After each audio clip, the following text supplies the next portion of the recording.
ఒక చిన్న మంచి మాట ఏంటంటే, మనకు స్వీకరించే ధైర్యము ఉన్నప్పుడు ప్రతి తిరస్కరణ నూతన మార్గాన్ని చూపెడుతుంది.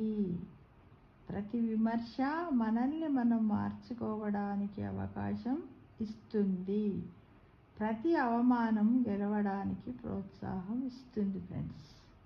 అంతే. మనం ఏంటంటే ఎవరైనా ఎదుటివారు మనల్ని అన్నప్పుడు ధైర్యంగా దాన్ని స్వీకరించాలి, లేదా తిరస్కరించాలి.